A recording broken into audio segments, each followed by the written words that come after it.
thank you so much for coming on Practicing Musician and teaching some alto saxophone. Why don't you go ahead and tell us a little bit about yourself?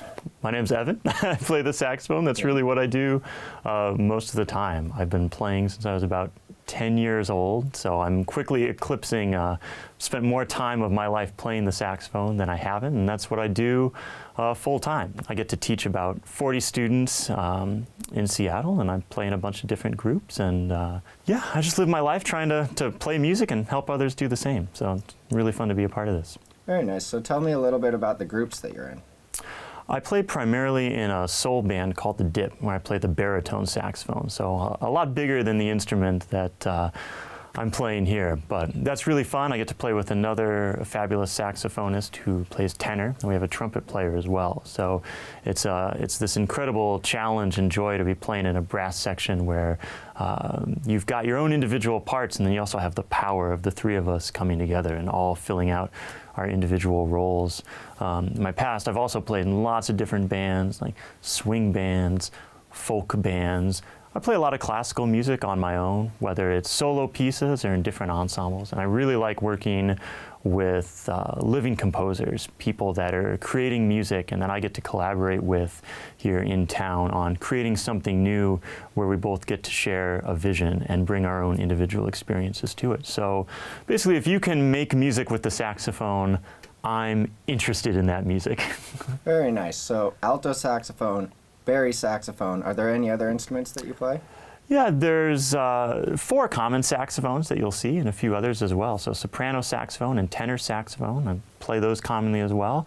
And I play lots of clarinet additionally, and a little flute. If you are a professional saxophonist out in the world, sometimes as you get older and more experienced, you'll find yourselves playing some of those other instruments as well, just to be able to play in, like I said, a lot of different groups, be able to play a lot of different music. So, but my first wind instrument and my primary love is definitely the saxophone. You started the Saxophone Institute, right? Yeah, one of my main projects right now with my colleague Neil Welch is we've developed a summer saxophone camp that happens over 2 weeks in Seattle, both for middle school and high school students. And the mission of that camp really is to approach the instrument from all the different angles that you can. So if you're interested in classical music, there's a spot for you. If you're interested in jazz music, there's a spot.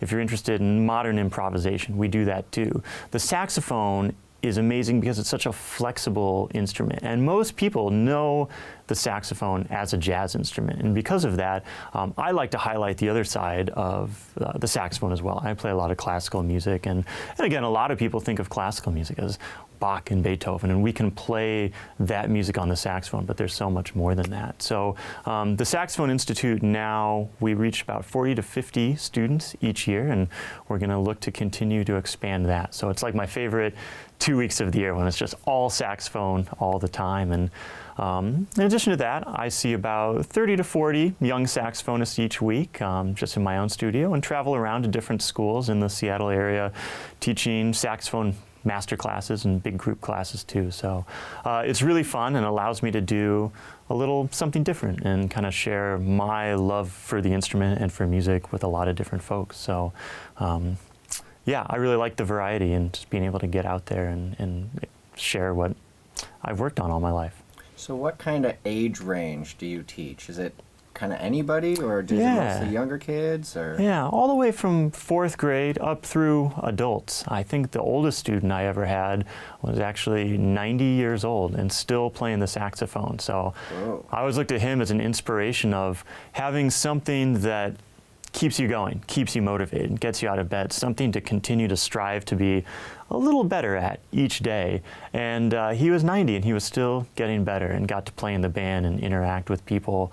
And that's great. He's still alive, and we're in communication every once in a while. So I love that. And then younger students as well. It's so inspiring to be able to work with somebody on those initial stages of learning an instrument and making sure that they have a solid foundation underneath them. So for the saxophone, because it's a larger instrument, it can be a little bit heavier. Usually say 4th or 5th grade is about the earliest that we can really start on the instrument. But I love both the extremes of age ranges, everything in between. Everybody brings their own experiences and challenges with the instrument too. So is there an instrument, if they're younger but they know that they want to play saxophone in the future, that you suggest they start on? You'll see a lot of saxophonists start on the clarinet to be able to play a single reed instrument. It's a little smaller, a little bit lighter. Some of the technique works in the same way. All the woodwinds share some different technical aspects of how to move the fingers and the control of the airstream. So you'll see a lot of saxophonists that also play clarinet for that reason too. Why do you think music education is so important to you? Why have you gone not only the route of the performer and just practicing, but why have you made this a career and gotten, a master's and a doctorate and really gone that far with it? I think I really started to connect with music in high school. And I had been playing saxophone since the 5th grade. As I got to high school, the saxophone allowed me to engage with a community of like-minded people. I was playing in the school band, and I made friends, and I think that friendship drew me in. And as I played more, I enjoyed it more, and it was just kind of a snowball effect. And here I am today, just playing as much as I can. And so I think it's really important, number one, for the individual part, just having that thing that you can dedicate yourself to day in and day out and see the benefits of that work. And even if you don't want to become a professional musician, those lessons are going to be super helpful for you in anything that you want to do. If you want to become a pilot, you're going to be able to fly better because of those lessons you learned from music. If you want to be a computer programmer, you're going to be able to do that better from what you learned in music. So my students, I know 99% of them probably are not going to be professional musicians, but I hope that they can take those skills that they learned and apply them to whatever they do, but then also still enjoy playing music if they choose to do so, and enjoy listening to music at a deeper level. So I think those things are really important.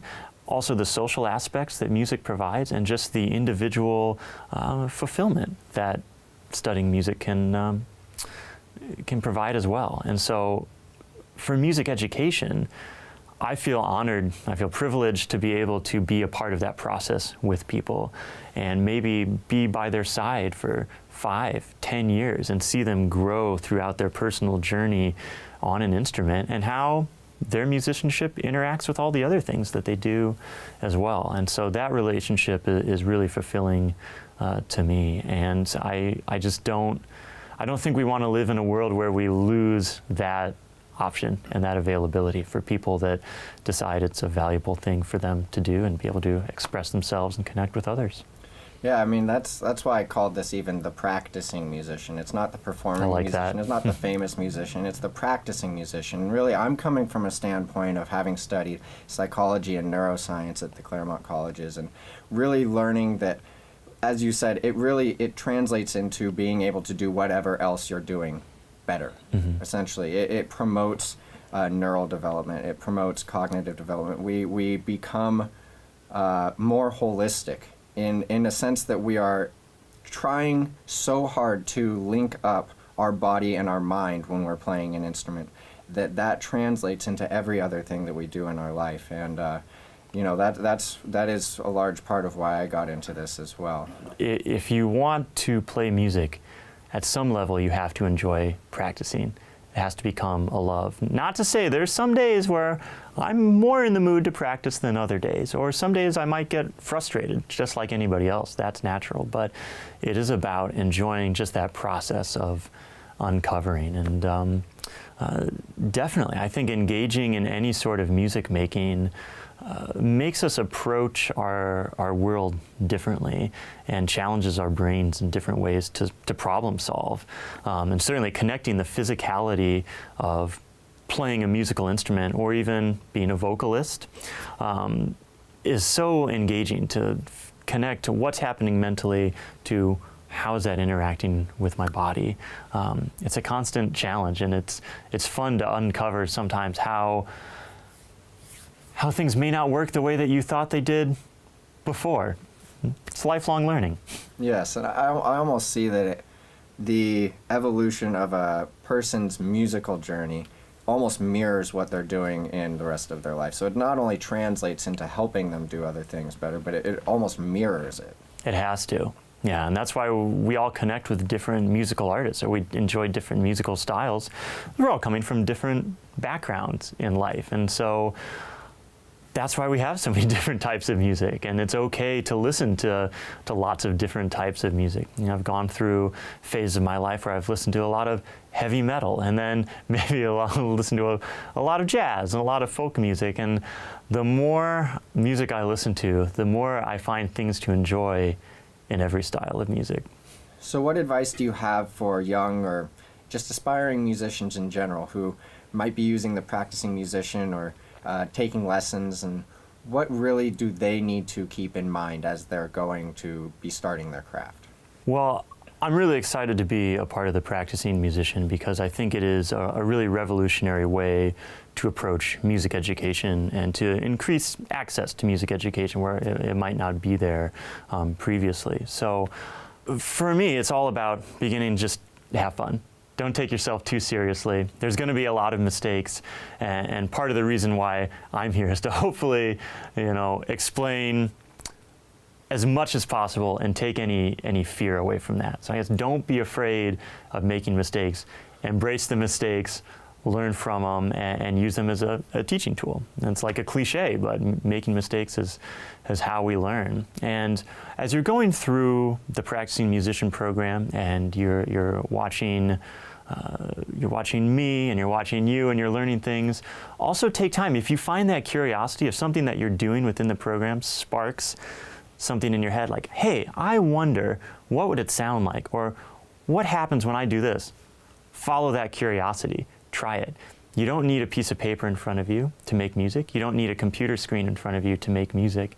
So dedicate yourself to the craft, learn bit by bit, but then also engage that curiosity and embrace all the different sounds that you can make and see where that takes you as well. And living in both those worlds, I think, is going to make for a happy musician in the end.